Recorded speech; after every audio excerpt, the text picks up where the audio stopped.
I think it's so funny that even in this new Earth realm that he made, Liu Kang still didn't choose Kung Lao. He still didn't choose Kung Lao to be the chosen one. So this is the Mortal Kombat website. And I've been wanting to read this for a hot minute. So we have some character backgrounds here of all the characters, and I wanted to check it out with y'all. Maybe begin our lore board early ahead of the game coming out. So let's check it out. Check it out. There's some new info here that I am excited to learn more about. So Liu Kang, God of Fire. Oh my god, that's so small. Much better. Liu Kang, God of Fire. Having won control of the Hourglass, Liu Kang restarted history. He neutralized the threats and dangers that had come before, crafting a new era in which all beings would have the opportunity to find peace. But that peace is now threatened by an enemy Liu Kang could never have anticipated. It will take all of his wisdom and experience to save not only Earthrealm, but all of reality. I feel like that is kind of hinting at something bigger than Shang Tsung. Could it be an Onaga, potentially? I don't know, but it just sounds like something bigger than Shang Tsung. An enemy that he couldn't have anticipated. Okay, Grandmaster of the Lin Kuei Sub-Zero. As the Lin Kuei's Grandmaster, Sub-Zero leads his ancient warrior clan in the defense of Earthrealm from external threats. For centuries, it has been their solemn task. But Earthrealm hasn't been threatened in generations, and Sub-Zero sees no point in limiting his clan to preparing for the dangers that may never come. Under his leadership, the Lin Kuei will come out of the shadows and fight for its place as one of Earthrealm's great nations. Interesting. Nations. They're not a clan anymore. Or they're trying to become not a clan. They're trying to be more than that. Interesting. Okay. Revered Lin Kuei warrior Scorpion. Like his cherished father, Scorpion is dedicated to the Lin Kuei and its defense of Earthrealm. When his father died, Scorpion was bereft, though he took pride in knowing that his brother Sub-Zero would succeed their father as the Lin Kuei's Grand Master. But Sub-Zero's unprecedented moves to cast off the Lin Kuei's traditional duties have frozen Scorpion's enthusiasm. He fears that he may one day have to battle his brother for control of the Lin Kuei's legacy. Interesting. People have been saying that this is not Hanzo Hasashi, and that Takeda, who's coming in the combat pack, is going to be Hanzo Hasashi. So I think that's interesting. So could this be Kuai Liang? Kitana, Princess of Outworld. And not Edenia. Interesting. Kitana has one purpose in life, to aid and protect her older sister Mileena as she prepares to rule Outworld one day. Older sister. The steady-handed Kitana ignores the calls of those who advocate that she should replace her impulsive sister as heir. Instead, Kitana will defend the realm by fighting to make Mileena the best empress possible. She will also fight to hide the dark secret that could end her sister's reign before it begins. So Kitana knows about that she's infected with Tarkat. And also the fact that what's her face? The fact that her boyfriend, that Liu Kang, made it so that she was an empress and it was Mileena instead. Done dirty. But also, one more thing. This really hints at an insecurity that Mileena might have against Kitana, right? If Mileena believes more and more that Kitana is actually the better empress, everyone's telling her that she's the better empress, that she should rule instead of her, that's going to get in Melina's head. So I can see where the rivalry is going to begin already. Twink Raiden. The best of the best. We all know that you're waiting to see Reptile and Johnny Cage. And Takeda. NetherRealm is really feeding me good here. Johnny Cage. Like many stars before him, Johnny Cage became addicted to his fame. He came to measure his self-worth by his fans' adoration and the praise of him on social media. But his star now fading, Johnny is fighting an uphill battle to remain relevant. He joins Liu Kang's Earthrealm champions, hoping that it'll provide his career and his fame a desperately needed boost. Interesting. I don't think him becoming irrelevant is part of his original story. He was always like this big action hero, so that element of him is really interesting.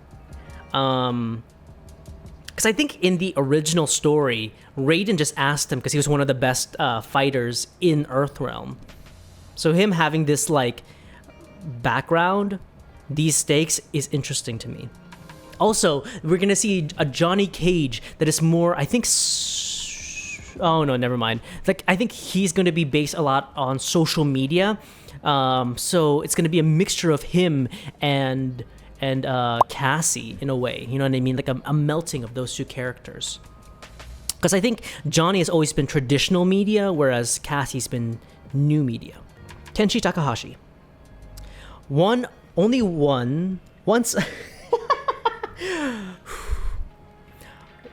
one of ancient Japan's most honored families, the Takahashis were decimated in battle. They lost everything, including the emblem of their power, the revered sword Sento. Those who survived joined the Bakuto, a predecessor of the Yakuza, for its protection. 5 centuries later, Kenshi is raised on the stories of his ancient family's exploits. Detesting his corrupt Yakuza life, he pines to free the Takahashis from the Yakuza's grasp and restore their name. But for his family to follow him, Kenshi must first fight to prove he can lead. His first battle is to find and retrieve Sento, which we saw Johnny Cage having in his Malibu home. But that's interesting. Yakuza Kenshi is so interesting. I love it. I love it. I love it. Kung Lao. Youthful warrior of dreams of glory. Born and raised in the field of Fengjian, Kung Lao has spent his life toiling in the fields. It has been an honorable life, if not a glorious one. Kung Lao's greatest fear is that his life will amount to nothing. He prays fervently that he will be called to do something bigger. His prayers are answered when he is asked to join the champions of Earthrealm. As a warrior fighting for its honor, Kung Lao knows that his victories will be long remembered. Interesting. So he wasn't raised in the, is it the Wuxi Academy? Could I be wrong? He wasn't raised a Shaolin monk. Interesting. Mileena. Born mere seconds ahead of her twin sister, Mileena is the rightful heir to Outworld's throne. But even so, there are those who distrust Mileena's impulsiveness. They whisper that Kitana, with her steadier hand, should replace Mileena as heir to the throne. As Mileena fights for legitimacy, she hides the horrible secret she's infected with. She is infected with the dreaded and lethal Tarkat disease. Were her afflictions found out, Mileena would be forced into battle to save her throne. Yeah. SCC Kerr says, I hope we get to see more of the great Kung Lao, like the original one. That'd be cool. I wonder if that's how he gets his fighting abilities, you know what I mean? That, because it says here that he is like a farmer in MK1 story, so I wonder if like, Liu Kang is going to be like calling the great Kung Lao in to teach our Kung Lao how to fight, you know? That'd be cool. Ooh, Raiden, champion of Earthrealm, replacing Liu Kang's title. Interesting. In the village of Fengjian, Raiden was known for his kindness and his charity. He was happy to spend his days tending to the fields, as well as to his friends and family. I think it's so funny that even in this new Earthrealm that he made, Liu Kang still didn't choose Kung Lao. He still didn't choose Kung Lao to be the chosen one. Oh my god. That's so funny. So when he is asked to leave Fengjian and become one of Earthrealm's champions, Raiden hesitates. But he soon realizes that the best service village, he must join them. As threats to Earthrealm mount, Raiden must mature into the great warrior that Liu Kang knows he can be. Indeed, Ezekiel. Poor Kung Lao. He cannot get a break. I think someone said that they predict him dying, and I feel like, yeah, probably. That man always dies. Rain, High Mage of Outworld. As a student of Outworld's exclusive Imperial Academy of Sorcery, Rain amazes peers with his singular aptitude for water magic. Having honed his craft of water magic into a fierce weapon, he now hopes to learn the realm's darkest and most powerful sorcery. What could that be? Smoke, Master of Stealth. As a boy, Smoke lived to hunt with his family. Their final hunt, however, ended in tragedy. Having accidentally trespassed into Lin Kuei lands, they were attacked. Smoke was orphaned. Ashamed by his warrior's actions, the Lin Kuei Grand Master adopted Smoke.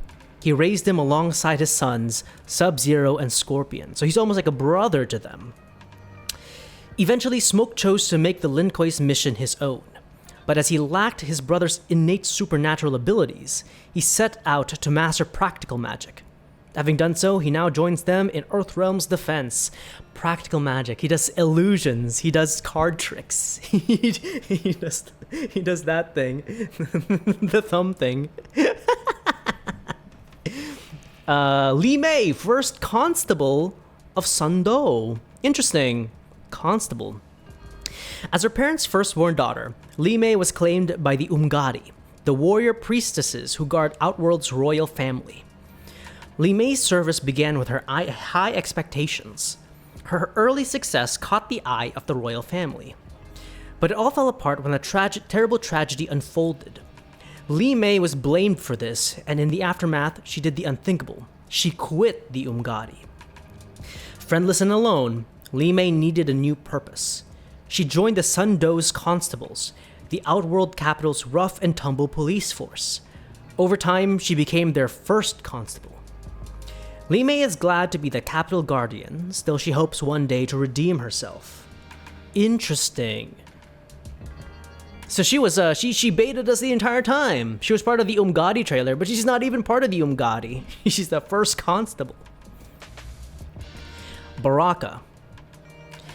Baraka was once a respected Outworld merchant. Interesting, not a general. But that life ended in an instant when he contracted the dreaded Tarkat plague. Incurable, contagious, and the cause of severe physical deformities, Tarkat turned Baraka into a monster. He was cast out and doomed to live out his days in a colony of similarly afflicted Outworlders. When Baraka first arrived, the colony was in disarray. His fellow Tarkatans had given up and were ready to die.